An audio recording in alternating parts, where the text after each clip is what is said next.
Kindly sit down. Salamat sa courtesy.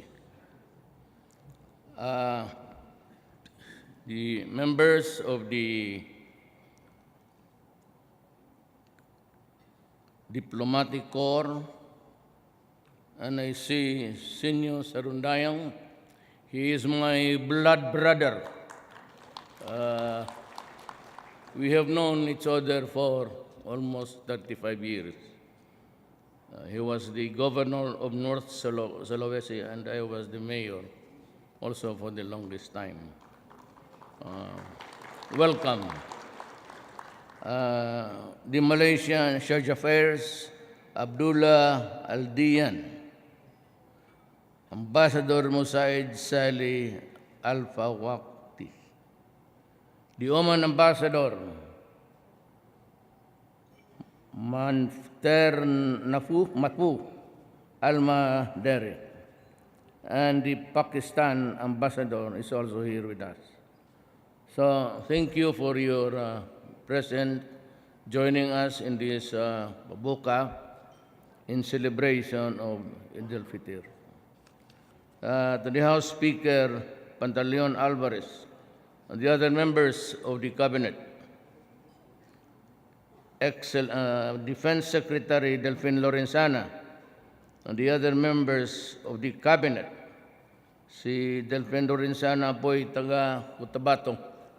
He's an Ilocano, but he is also a part of the territory of the Moro people. Comes from Parang. He grew up there.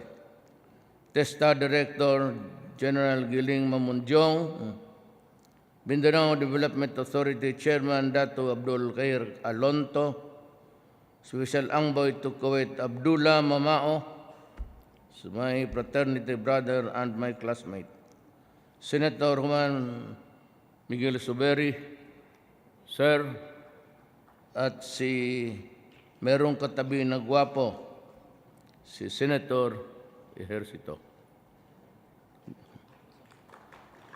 Ma'am, Senator Villar, Executive Director of Tahir Lerasan Jr., Officer in Charge, National Commission on Muslim Filipinos. Before I forget, Jerry Sarundayang is here, the former governor of Jerry.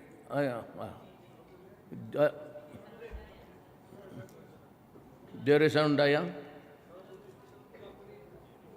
Sa Lupudin. Sorry.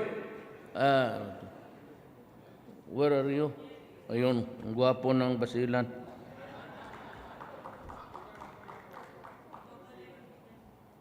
Kasi papunta every time you go to Bitong and Manado, you pass by to dito kasi I had my mind fixed on that area. Officials of the National Commission on Muslim Philippines, the Commander-in-Chief of the Armed Forces of the Philippines, the officers, my Muslim brothers and sisters. Meron akong 2-page for you, a message, a simple one. But before that, allow me a few minutes of my talk. I'll veer away from the prepared speech so that I can talk directly with you. You know, the time for federalism has come to our country. We have to move away from the style of unitary form of government, which has been in existence or set up originally by the Spaniards. It has always been a strong central government. And for the time, it was good because we were developing as a nation. And history then did not mind the struggles of both the Christians and here in Mindanao, the Moro people. It is time for us to understand that they have been victims also of an injustice.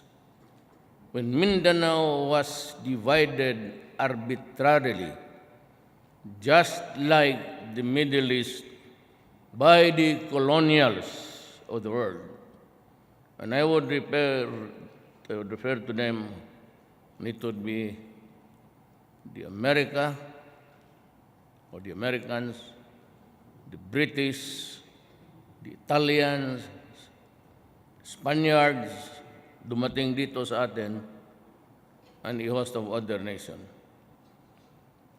And because of control, they divided the whole of the Middle East, contrary to the will of the Arab nation. Dito naman sa atin, particularly, we were subjugated by the Spaniards. But because they had the muskets, they had the gunpowder, the gun that can kill at a distance, our forefathers simply just surrendered on bended knees. And setting aside the bigotry, the Christian religion was in force in the Visayas and Luzon. But before that, you should know that the Islam missionaries that came all the way from the Middle East down to Afghanistan, Pakistan, then down to so many places, then Thailand, eventually Indonesia, Malaysia, then they were poised to take Mindanao religiously. No violence at all. And most of, by the turn of the century at that time, Mindanao was already Islam. There's nothing wrong with that in mixing Christians and Muslims. And that is why you see a product even in my person. My mother in Maranao marrying my father, a Christian. No, my lolo rather.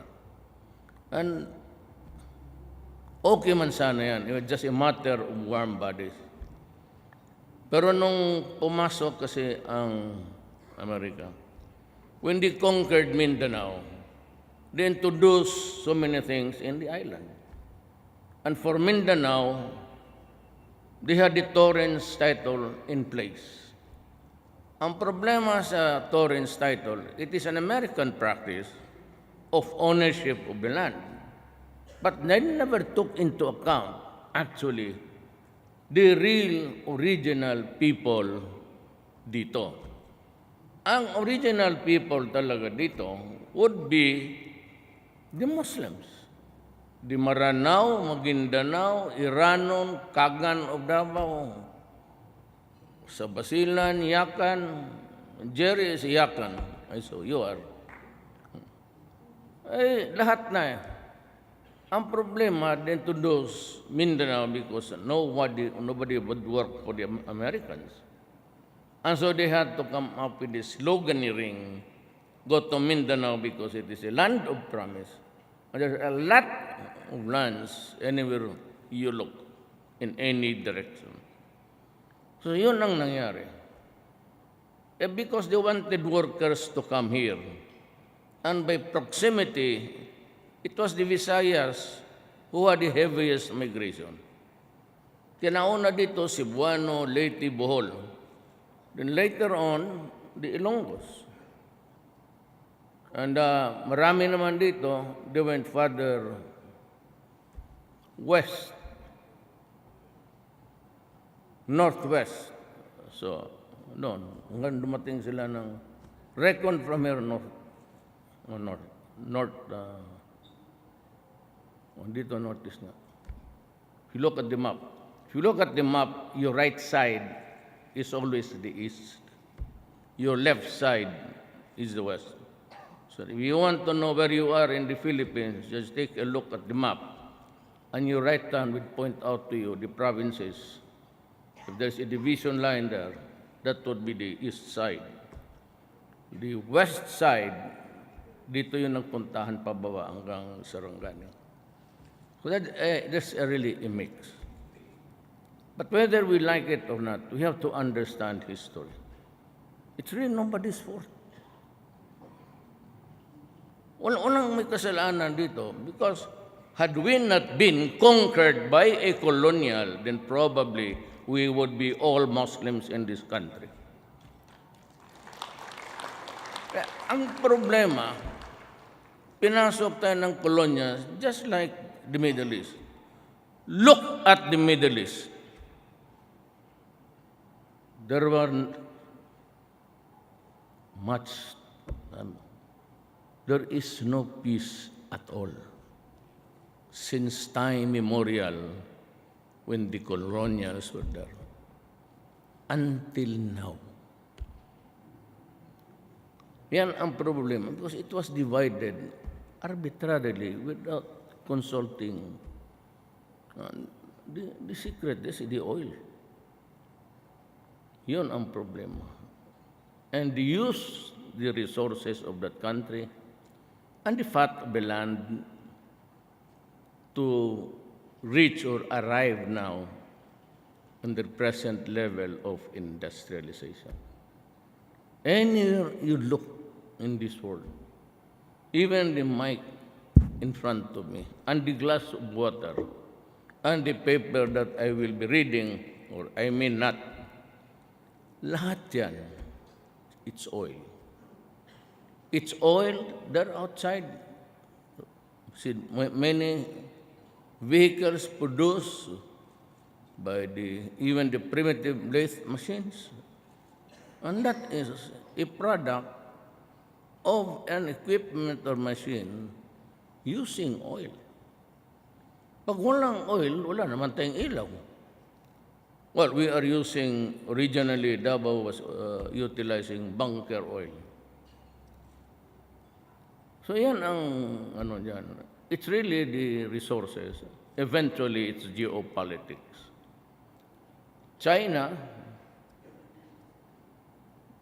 for all of its whatever posturing there, is also interested in oil.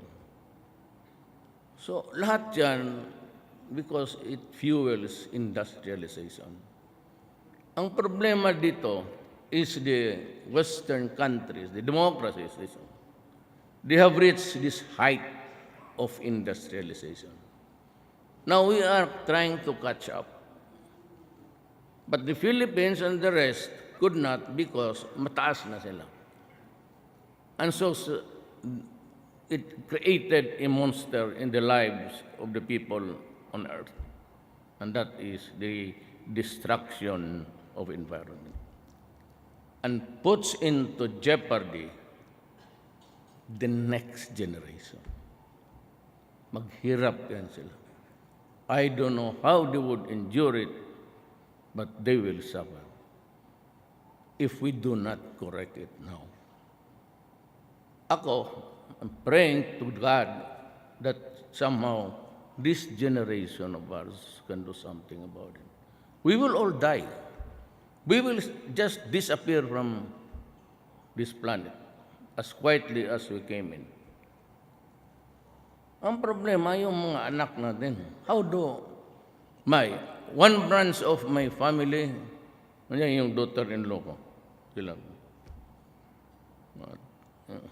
Tatay niya is Tausog.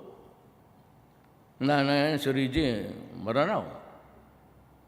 O yung mga pamilya ko, may moro ako na linya, may moro ako na Muslim and Christian.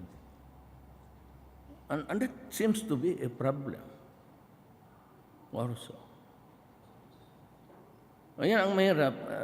Take it on a larger, bigger picture. It is really what's happening. What we do now. Tayo nandito and Mindanao. allow me to ask this question.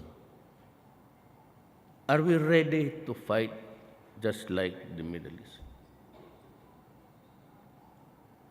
That we want to destroy. Look at Marawi. Palakihan mo yan.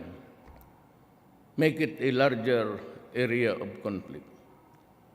You really think we would be happy to see war in our country? And that is really, a communal war is more cruel and mas mabuti pa yung ibang kadugo.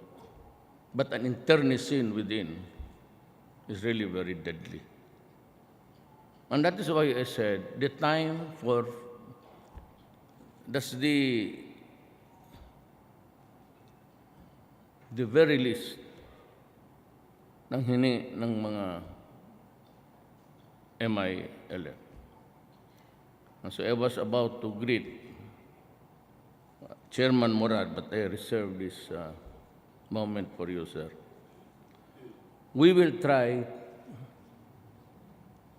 to pass the BBL.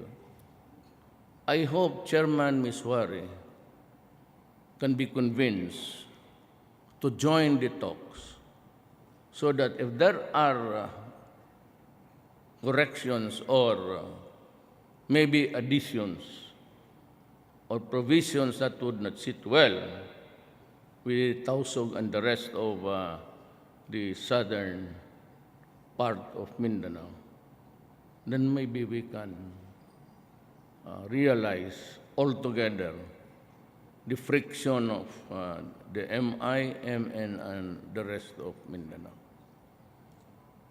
Pero kung sabihin mo na if we do not think about it, if we kind of adopt in an intransigence behavior, magpatigasan, it will result in one. Kindly, if you want, do not do it on my term. Pag hindi naman tayo nagkaarigluhan, ako na sa gitna, mahirapan ako. Sinong barilin ko? Sundalo ng Republika o sundalo ng MI pati MN? And the rest of the revolutionary groups here. More dangerous is the coming in of ISIS. Utang na loob po. Huwag kayong pumatol niyan for even the brutality of ISIS in the Middle East is something which nobody can stomach. Raping women, killing children, dropping bombs against human beings, and most of the time the children are the victims who suffer pain. Wala nang katapusan yung every time there's and the problem with ISIS. That is why it is very important that we get together. We will try to pass the BBL with no cuts. I'm sure the speaker would agree with me. Kasi bebot mixed rin yan eh. Iranon ang nanay niyan. If you know, ang tatay niya ang Chinese. Mi Lam. Puro kami in-check dito. Mga mixed. Kaya when he was bannered, not rebutted about, but bannered to have several wives, and the press was attacking him right and left. Because do not waste your time about the behavior of Alvarez. He can take as many wives as he wants. Sometimes he is a Christian, sometimes he is a Muslim. Depending on the situation, how not to marry without trouble. So ganun yan. Sino? And ganito yan, per chance, if nothing really works out dito sa BBL, then give us time. Because I do not want to fight. I do not wage a war against my own countrymen. Ayaw ko talaga. That is why, despite yung my behavior, sometimes init ang ulo ko. But when it comes to Mindanao, I've always been trying to use an peaceful method. Nandito pala si National Security Advisor, John Esperon, then we have Mon Lopez of the DTI, and Secretary Anyo ng DILG. Sorry. Si Secretary Ivasco, and the peacemaker, si Attorney Quijano.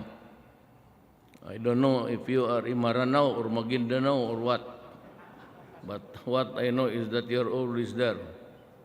And it's also for peace in Mindanao. Huwag muna tayong mag-umpasa ng ano. Because if we allow the ISIS to take over, my God, it's going to be bloody. And for the Christians and the Muslims who are already here, established with their families, there will be chaos and a total dysfunctional country. The advent of the... So dapat tayo lang talaga ang mag-usap and we make the corrections. I am for federalism. I am for peace. Na yung kay Chairman Murad, yung ano ninyo, we can do it now, I said, we'll just wait for the passage of the law. And we can have a draft already there existing to be added in the federal scheme of things. Lagay na natin. But it must be something like alongside the Philippine Constitution. Alam mo, ganito yan eh. Yan ang problema dito. We do not speak the same. We can understand some. And because of this mixed community we have, kami yung nandito noon maliit pa, we can talk, I can understand Maranao, I can talk the Ilonggo, then the Bisaya, and little of the Dabawenyo. Yan talaga magsalita. Ang hindi ko kaya, ng dila ko ang Maranao. Mahirap. Where did you learn your dialect? Very hard to... Ang malapit, you know what? Tausog. Makinig ka lang ng tausog. Slowly, you will understand what they are trying to convey. Kita mo si Lapu-Lapu? Lapu-Lapu. Nakita mo yung headgear ni Lapu-Lapu? Yan sa painting. Di ba may headgear yan? That's the tausog. Yung suot-suot ni Miswari. So, verily, kaya hindi nagpa-ariglo si Lapu-Lapu, kasi Muslim siya. But he was really, tignan mo yung mga depicting his person. Mayroon yung headgear. That's it, tausog. Ang tawag niyan? Tungaw. Tignan mo yung litrato ni mga paintings natin. That's from generation to generation. Wearing a tausog to ba? So, wala pa nga yan. It's only now that we have a hero. It was Lapu-Lapu who first fought the invaders. Binira niya si Magellan. Pumunta kasi dito, baka gusto gawin rin ng... gusto niya siguro, Muslim rin. Trying to impose the religion. Kaya mo naman mga tausog. Ngayon, bakbakan sila. Balita ko hanggang ngayon walang ulo, hindi nakita yung ulo ni Magellan. Tangina. Problema niya yan. Bakit siya pumunta dito? You are far away in the. Tapos pupunta ka dito, magkagaw ka na, and we stayed subjugated for 400 years. Bakit? Nakakatawa, putang inang yan. Gako itong. Voted lang, hindi na tayo abot. Kaya I honored. Lapu-Lapu was never given the proper honors of the previous government. Yung human,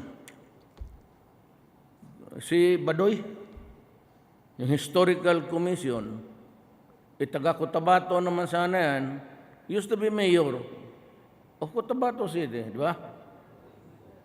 Oh, ngayon, nandyan na siya, never bothered to look, silipin niya. So when I went to Cebu to campaign, nakita ko yung estatwa ni Magellan, mas taas pa kay Lapu-Lapu. Titingin-tingin, gago to. I had it also ipasira ko. Or para, ang Cebuano, they are the conservative type. Basta religion, ang hindi lang nagtingin ko na ayaw talaga ng to be tied to his religion. Nagtuloy, nag-join pa ng NPA, nahuli pa dyan sa Cotabato si Secretary Ibasco.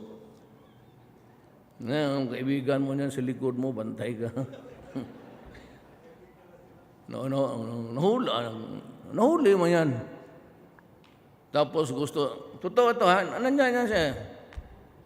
Itong star race na ito, walang na yan. Sir, salvage na lang natin yan. Sabi ko, gago ka. Piskal ako inquest. Gago ka man, pare yan, buang. Taga Cebu pa, taga Bohol, baka pinsar ko pa yan.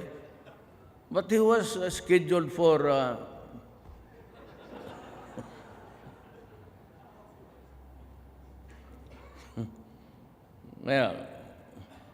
so itong we are facing, or I am facing so many fronts. Terrorism ng ISIS, hindi ko talaga matanggap yan. But rebellion of the Moro people to reclaim your motherland, okay sa akin yan. Mag-usap lang.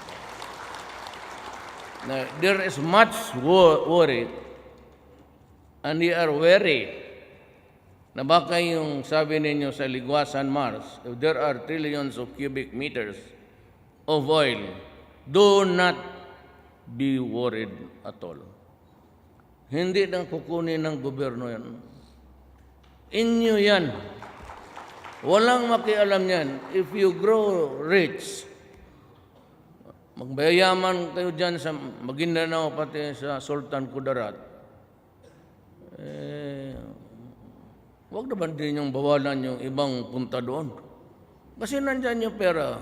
If there is a commercial activity, and there's really oil in the Ligwasan Mars, my God, pupunta lahat dyan, Christian, Muslims, Lumad, and we join the praying to enjoy progress and development.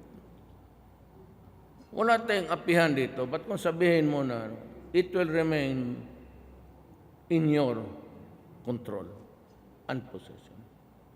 But you just have to pay the taxes and the service that the government will spend. But kung sabihin ninyo na magpasok yung mga ibang mayaman sa Pilipinas,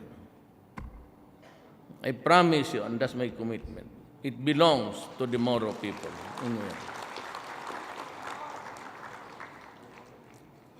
Pero sa Cebu naman, doon sa tatay ko, pag nakakita kami ng mina, ang diamond ganito kalaki, ng baso ko, wala rin kayo.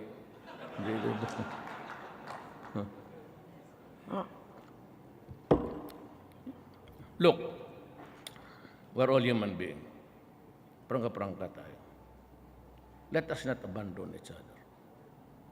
Let us not forget that we belong to the Malay race. That about the only thing that really destroyed the whole setup was because of colonials. And it was the sin of the Spaniards and the Americans. Why do we have to kill me? And if I want to join the fray, to which side would I go to? I'd go to join the military or join the rebels. And then we start to fight. And we lose everything now. And ISIS does not respect religion. It's totally bullshit. They use the Quran, but they kill people. Even their blood brother, the Arabs. They've shown no mercy. So I'm sorry, if they come here, we'll have to fight. Now for the Moro rebels, the mainline, let us talk. Why don't you just also go there and see how we are developing, crafting the system that you want. If you want federalism, what type? I cannot talk it now.